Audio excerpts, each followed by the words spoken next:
विद्यार्थिनी मैत्रिणींनो, नमस्कार. मी श्रीमती लीना शेलार, महात्मा गांधी विद्यामंदिर संचलित RBH कन्या विद्यालय मालेगाव. विषय मराठी, घटक उपयोजित मराठी. आज आपण बघणार आहोत अनुवाद. मुलींनो, आपण बघतो प्रत्येक देशाची संस्कृती वेगळी असते, भाषा वेगळी असते, तेथील लोकजीवनही वेगळे असते. त्या देशातील साहित्यामध्ये तेथील लोकजीवन बघायला मिळते. माणसामध्ये प्रचंड जिज्ञासा वृत्ती जन्मताच असते. म्हणून आपणास परस्परांचे जीवन, संस्कृती जाणून घेण्याची इच्छाही असते. या जिज्ञासापूर्तीचे एक साधन म्हणजे साहित्याचा अभ्यास. परंतु प्रत्येक प्रांतातील भाषा वेगळी असल्याकारणाने आपल्यास तेथील साहित्य अभ्यासता येत नाही.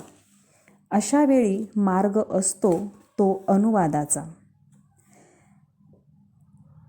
ज्या भाषेचा अनुवाद करायचा आहे तिला श्रोतभाषा म्हणतात आणि ज्या भाषेत अनुवाद करायचा असेल तिला लक्ष्यभाषा म्हणतात.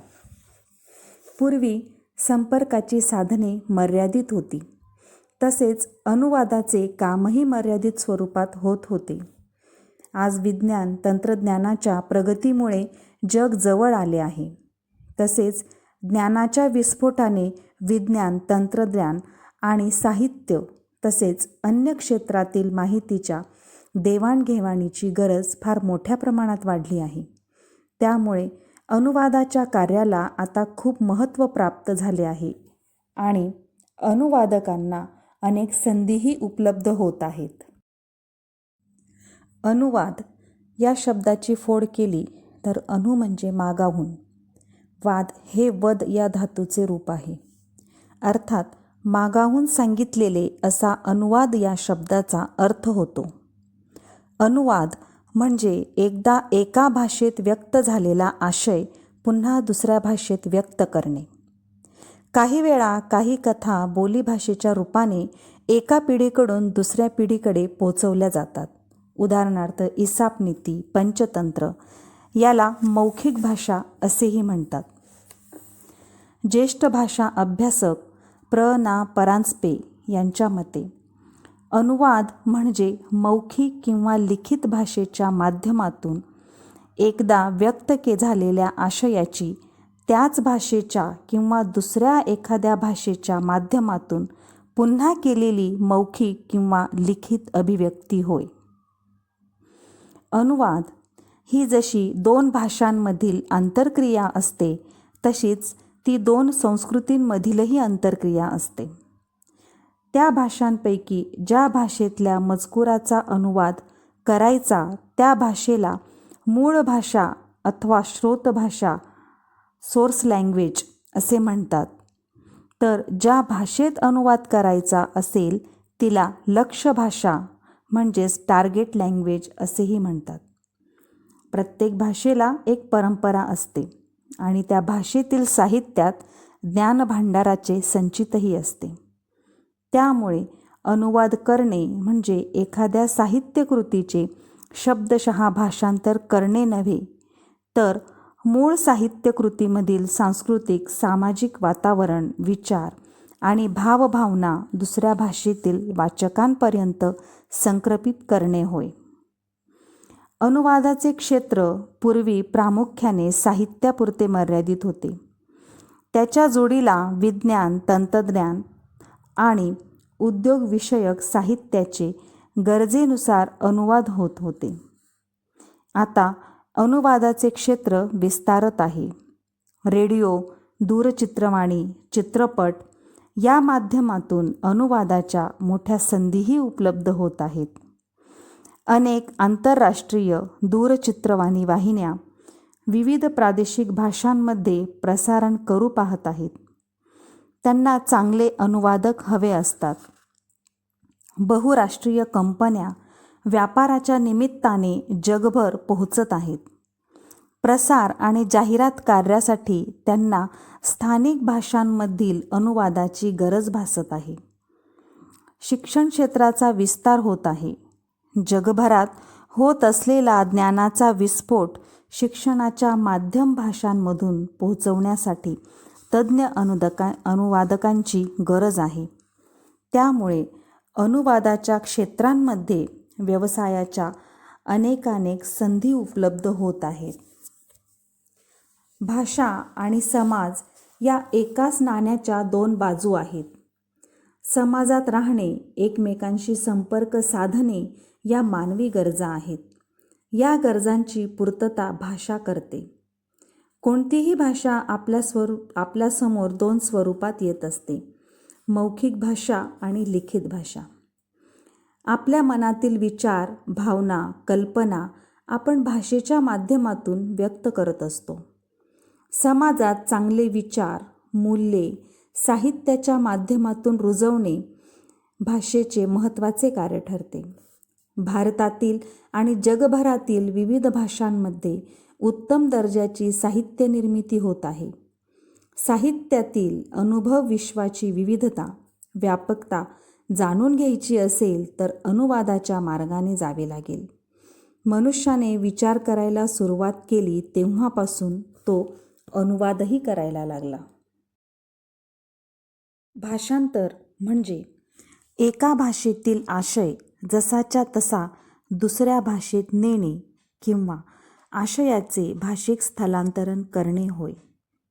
भिन्न भाषा, भाषिक साहित्य व संस्कृती यांना जोडण्याचे, देवाणघेवाण करण्याचे भाषांतर हे साधन आहे. मूळ संहितेच्या वाचनाने मिळणारे ज्ञान आणि विचार, आनंद आणि अनुभव दुसरी भाषा बोलणाऱ्याला त्याच्या भाषेत उपलब्ध करून देण्याचे प्रयत्न म्हणजेच भाषांतर होय. भाषांतराचे स्वरूप सांगायचे झाले तर मूळ मजकुरातील शब्दनशब्द, वाक्यरचना, शैली भाषांतरात जशीच्या तशी टिकविण्याचा प्रयत्न केला जातो. तसेच नेमकेपणा, काटेकोरपणा, तंतोतंतपणा तसेच यथार्थता ही वैशिष्ट्ये भाषांतराची असतात. भाषांतरकार भाषांतर करताना आपल्या लेखन शैलीत मूळ मजकुराशी जास्तीत जास्त प्रामाणिक राहण्याचा प्रयत्न करतो. म्हणजेच मूळ मजकुरातील आशय बदलू न देता तो जसाच्या तसा त्याच्या स्वतःच्या सृजन केलेल्या साहित्यामध्ये उतरविण्याचा भाषांतरकार प्रयत्न करीत असतो. भाषांतराची उदाहरणेच द्यायची झाली तर विविध सामाजिक शास्त्रे आणि विज्ञान, तंत्रज्ञान या संबंधीची भाषांतरे ही उत्तम उदाहरणे आहेत. अनुवाद म्हणजे मूळ साहित्यकृतीच्या अंतरंगात प्रवेश करून नवनिर्मिती करणे होय. अनुवादकर्ता मूळ लेखकाचे स्वत्व म्हणजेच आशय अबाधित राखून नवीन वैशिष्ट्यपूर्ण निर्मिती करीत असतो. शब्द, संरचना, शैली यापेक्षा एकूण आशयावर भर देऊन केलेले भाषांतर म्हणजेच अनुवाद असे आपण म्हणू शकतो. अनुवाद म्हणजे एक प्रकारे मुक्त भाषांतरच असते. अनुवाद करीत असताना आशयाचा आवश्यक तिथे संक्षेप आणि विस्तारही केलेला असतो. विद्यार्थ्यांनो, प्रत्येक लेखकाची स्वतःची अशी शैली असते. अनुवाद करत असताना अनुवादकास अशा प्रकारच्या शैलीचे स्वातंत्र्यही दिलेले असते आणि म्हणूनच अनुवादन करत असताना त्या साहित्यामध्ये अनुवादकाच्या स्वतःच्या वैयक्तिक शैलीची छापही दिसून येते. उदाहरण द्यायचं झालं तर अग्निपंख, डॉक्टर APJ अब्दुल कलाम यांच्या विंग्ज ऑफ फायर या आत्मचरित्राचा मराठीत अग्निपंख या नावाने माधुरी शानबाग यांनी अनुवाद केलेला आहे. मुलांनो, अब्दुल कलामांचं अग्निपंख हे पुस्तक वाचण्याने त्यांचे जीवनचरित्र तर आपणास समजतंच, परंतु आदर्श अनुवाद कसा असावा, माधुरी शानबाग यांनी तो कसा केला आहे याचे ज्ञानही आपल्याला मिळेल. अनुवादाचे ते एक उत्तम उदाहरण आहे. एखाद्या वाङ्मय प्रकारातील कलाकृती दुसऱ्या वेगळ्या वाङ्मय प्रकारात नेणे म्हणजेच रूपांतरण होय. यालाच आपण पुनराभिव्यक्ती असेही म्हणू शकतो. उदाहरणार्थ, एखाद्या कादंबरीचे नाटक या साहित्य प्रकारात रूपांतरण होते. यामध्ये साहित्य प्रकाराच्या स्वरूपानुसार आशय, शैली आणि रूपात बदल होत असतो. रूपांतर म्हणजे मूळ कलाकृतीतील फक्त बीज अर्थात फक्त मूळ संदर्भ घेऊन एक नवीनच कलाकृती निर्मिती करणे होय. रूपांतरकारास भाषांतरकार आणि अनुवादक यांच्यापेक्षा जास्त स्वातंत्र्य रूपांतर करताना असते. रूपांतर हा एक मुक्त अनुवादच असतो. मूळ आशयाचा फक्त संदर्भ घेऊन बाकी रचनेत बदल करण्याचे स्वातंत्र्य यात दिलेले असते. रूपांतरास आपण पुनर्सर्जन, पुनर्निर्मिती असेही म्हणू शकतो. अनुवादकाच्या शैलीपेक्षा रूपांतरकारकाच्या शैलीस अधिक स्वातंत्र्य यात दिलेले असते. पु ल देशपांडेंचे ती फुलराणी हे नाटक जॉर्ज बर्नार्ड शॉ यांच्या पिग्मेलियन या इंग्रजी नाट्याचा भावानुवाद आहे. हे रूपांतर या प्रकाराचे उत्तम उदाहरणही आहे. स्वैर अनुवादात मूळ साहित्यकृतीमधील म्हणजे श्रोतभाषेतील साहित्यकृतीतील भौगोलिक, सामाजिक, सांस्कृतिक वातावरण अनुवादित साहित्यकृतीत म्हणजेच लक्ष्य भाषेतील साहित्यकृतीत आवश्यक असल्यास त्यात बदल केला जातो. मूळ कथावस्तूमध्ये म्हणजेच मूळ आशयाला धक्का न लावता स्वैरपणे अनुवाद करणे हे स्वैर अनुवादाचे स्वरूप आहे. या प्रकारात मूळ साहित्यातील प्रत्येकच गोष्टीचा अनुवाद करणं दुय्यम मानून फक्त मूळ संकल्पना विचारात घेतली जाते व कलाकृतीची निर्मिती केली जाते. वाचकांची आवड, त्यांच्या भावभावना विचारात घेऊन अनुवादक त्याची शैली स्वैर अनुवादात वापरतो. गुरुदेव रवींद्रनाथ टागोर यांच्या मूळ बंगाली कवितेचा श्यामला कुलकर्णी यांनी केलेला जाता अस्ताला हा स्वैर अनुवाद आहे. हे स्वैर अनुवादाचे उत्तम उदाहरणही आहे. अनुवादक, भाषांतरकार आणि रूपांतरकार यांना सर्वसाधारणपणे अनुवादक याच नावाने संबोधले जाते. अनुवादकाच्या व्यक्तिमत्वाचे काही पैलू आणि अनुवादासाठी आवश्यक कौशल्ये पुढील आकृतीतून आपणास स्पष्ट होतील. अनुवादकास ज्या भाषेतील साहित्याचा अनुवाद करावयाचा आहे म्हणजे जी श्रोत भाषा आहे, तसेच अनुवाद ज्या भाषेत करायचा आहे म्हणजे जी लक्ष्य भाषा आहे, अशा दोनही भाषांवर प्रभुत्व असणे गरजेचे आहे. अनुवादकास व्याकरणाचे ज्ञान तर हवेच, त्याचबरोबर त्यास वाचनाची आवड व व्यासंग असणं गरजेचे आहे. भाषांचे शास्त्रीय व सखोल ज्ञान तसेच भाषेच्या संस्कृतीची व इतिहासाची जाण असणंही गरजेचं आहे. अनुवादकाचा विविध बोलीभाषांची परिचय असणे तसेच शब्दकोश, विश्वकोश यांना हाताळण्याची सवयही असणं गरजेचं आहे. अनुवादकाचा दृष्टिकोन हा पूर्वग्रहरहित असावा. त्याची प्रचंड परिश्रमाची तयारी असावी आणि सर्वात महत्त्वाचे म्हणजे अनुवादकास अनुवादन करण्याची अंतःप्रेरणा कायम जागृत असावी. अनुवादक हा दोन संस्कृतींना जोडणाऱ्या सेतूचे काम करतो. अनुवादकाचा अनुवाद केवळ तांत्रिक रूपांतर नसून ती मूळ कलाकृतीशी समांतर अशी सर्जनशील कलाकृती असते.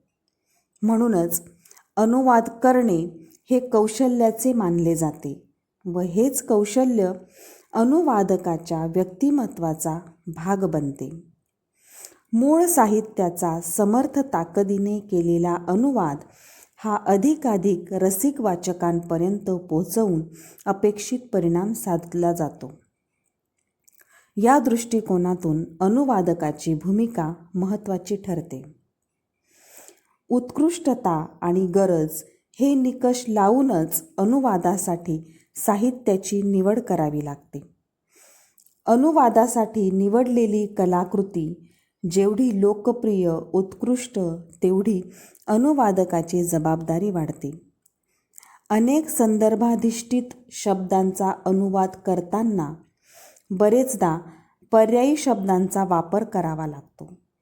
यासाठी अनुवादकाचे संदर्भ विश्व समृद्ध असावे लागते.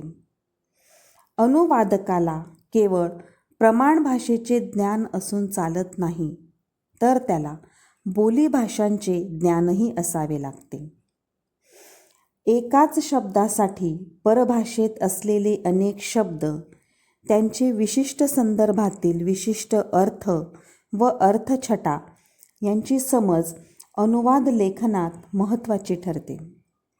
शब्दामागील असलेला भाव समजून केलेला अनुवाद रसिक वाचकांच्या हृदयापर्यंत पोहोचतो. यासाठी विविध साहित्य प्रकारांची वैशिष्ट्ये समजून घ्यावी लागतात. अनुवादात भाषिक संदर्भ व सांस्कृतिक संदर्भ महत्त्वाचे ठरतात. अशा वेळी अनुवादकाच्या लेखन कौशल्याचा कस लागतो. ज्या साहित्य कृतीचा अनुवाद करायचा आहे त्याचे प्रथम बारकाईने वाचन करावे आणि योग्य संदर्भ शोधून अनुवादाची पूर्वतयारी करावी. अनुवादात सहजता व स्वाभाविकता असणं गरजेचं असतं. अनुवाद करताना काही पथ्ये पाळावयाची असतात. ती अशी: कलाकृतीची निवड करताना कलाकृती उत्कृष्ट व उपयुक्त असावी. मूळ कलाकृतीशी प्रामाणिक राहून अनुवाद करावा. अनुवाद करताना वर्णन, विवेचन इत्यादींमध्ये स्पष्टता असणे आवश्यक आहे. अनुवाद हा विश्वासार्ह असावा.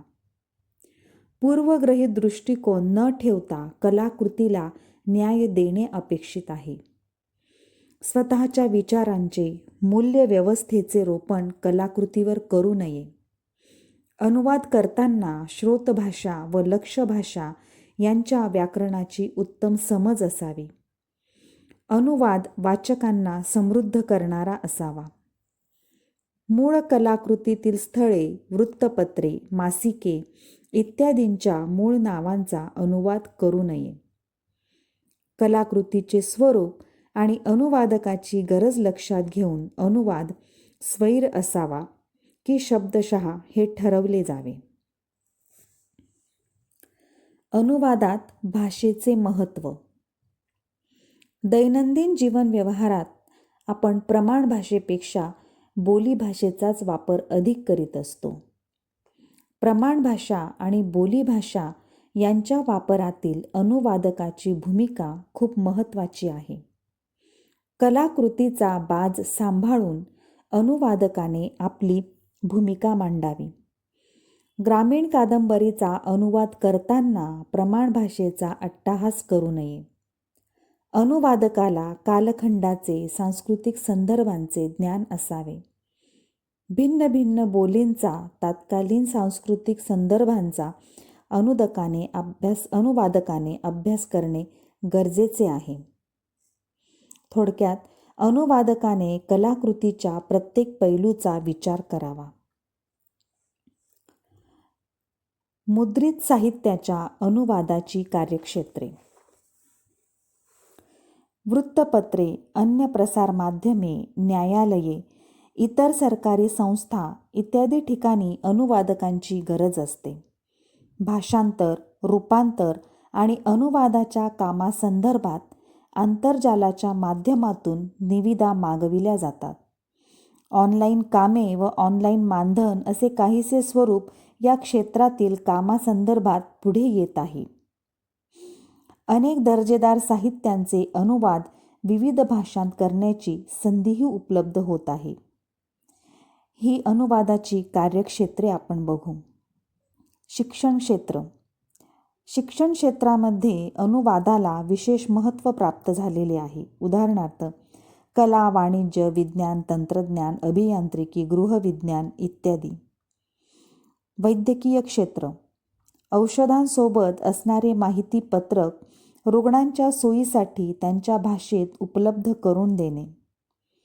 कायद्याचे क्षेत्र, सामान्य माणसांपर्यंत कायद्याचे ज्ञान पोहोचवून समाजाला विधायक दिशा देण्याचे काम करण्यासाठी अनुवादकांची भूमिका महत्त्वाची ठरते.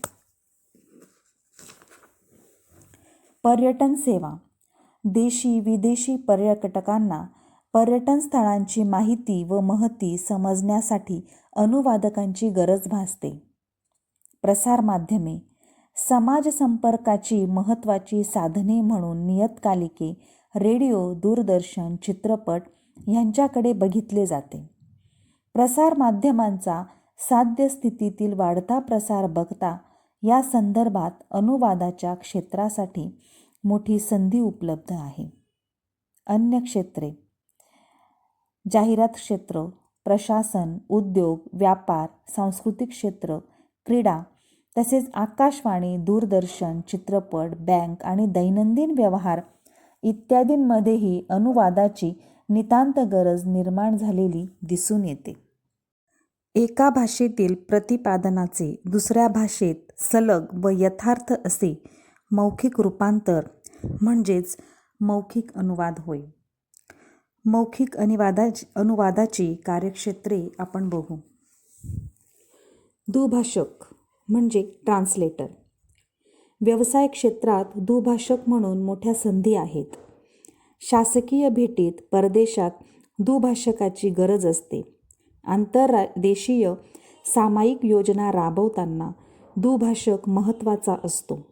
राष्ट्राध्यक्ष, पंतप्रधान, मंत्री यांची भाषणे सर्व दृष्टींनी काळजीपूर्वक व अचूक सादर होण्यासाठी अनुवादकाची आवश्यकता भासते.